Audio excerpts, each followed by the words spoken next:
So you're telling me I insert this drive, I press this button, and the only thing that's going to happen is I download some data?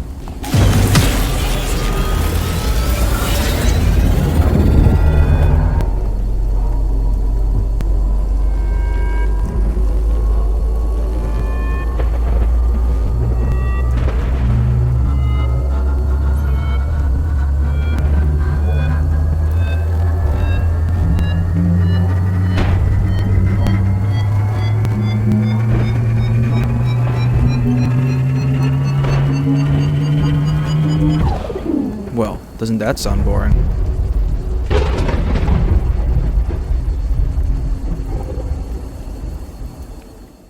Northern Uplink is one of 2 sites on Bright Sands where you can upgrade data drives to a higher tier. Whether it be for missions, quarters upgrades, or higher tier items, you will need to do this activity at various points in your progression. Even though it's between 2 drill sites and directly outside base camp, this uplink is still safer than the southeast uplink for various reasons. There are 2 spawns close by and 2 evacs a short run away. It has an ammo box, a safe, and typically you can find loose weapon attachments within its main structure, but otherwise the loot is mostly radio equipment and circuit boards and not in any real large numbers. The mobs mostly spawn to the eastern field and generally can be avoided when passing through anywhere else. There are 3 main entries to the south, but the north is fairly easy to exit with various jumps. Let's go over those now.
The 3 main areas of concern are the tower, the main building, and the southern fields. The tower provides a lot of flexibility in the amount of fire angles you can control. The southern field, the back and east side of the main building, stairways, and the western hop-up transition. I don't recommend being up inside of the tower longer than you need to, especially if you are running solo. You'll be too high to sufficiently follow up on damage you do, and if you are losing trays, your disengagement options are limited. If you're in a trio and upgrading data drives, having one of you up here with a long-range weapon wouldn't be a bad option. The main building is the most important feature to control while you're here. It provides a ton of positions to give you fire angles while also providing places to fall back to or push off of. The roof area allows for head peaks and small bumps for cover. The catwalk allows you to quickly rotate positions while maintaining high ground to anyone south of you, and these small ramps allow for a quick climb. These side platforms give you a place to observe most of the exits closest to you while giving you plenty of cover options either by dropping down or going inside. The upper doors can be used as sound traps and to slow enemies down to give you time to react. They can also be left open to allow quick access to a preferred route like dipping to cover or defending against opponents to the south. The lower doors are less useful for this as they open very slowly. The platform and lower areas of the main building should be used only to traverse quickly. However, when fighting someone to the west or the north of the platform, it provides a lot of side angles that can be exploited. Just don't linger here, because if your opponents are aggressive, you'll find yourself outflanked quickly. The southern field should be used primarily to rotate within the facility. It provides better cover and distance from the main building than the platform, while the trees help break line of sight. The southeast bridge provides a ready-made transition to the main building while mostly denying the roof's benefit of cover, and the ledges nearby give you some good head peaks. The mid stairs provide a way up without having to jump or mantle, and this tree can be used as an aggressive jump up, but does require some practice to get down consistently. There's a ridgeline outside the east wall that you can use to rotate positions without having to reclimb the rocks below. This area can serve as a transition from the south fields and to the inner road. Jumping down is easy, but the climb up is hidden under a brush. It can also be used to engage enemies to the north and to the west, and it has 3 elevations to choose from. The lower one is just inside the gate area. Then there's the main area and the initial jump up, which can also be used as an exit. Then there's a jump up above this area that can catch enemies from higher angles of fire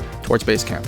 The northeast corner area gives quick access to the facility from the northern road, but due to the long fall dips around the bridge, it can be a bad position to get stuck in. However, it does provide some angles to attack the main building and south fields. As I mentioned before, these sloped sides can be climbed and to gain access to the catwalk. Just be sure to jump before reaching the top or your head will hit below the mantle. Generally though, if you're in the south fields, you're better off staying at a distance from the main building until you've bought some time to make a push. This area has a nice peak with a slight elevation and de-elevation to engage to the eastern side. This platform here has holes just below it that allow you to shoot through it if you're looking for cheeky angles. And this rock jump up is useful if you're getting engaged by someone in or around the tower area. Well, that's it for North Uplink. If you enjoyed the video, leave a like below. Also, try checking out my other videos and subscribing for future content. And of course, good hunting.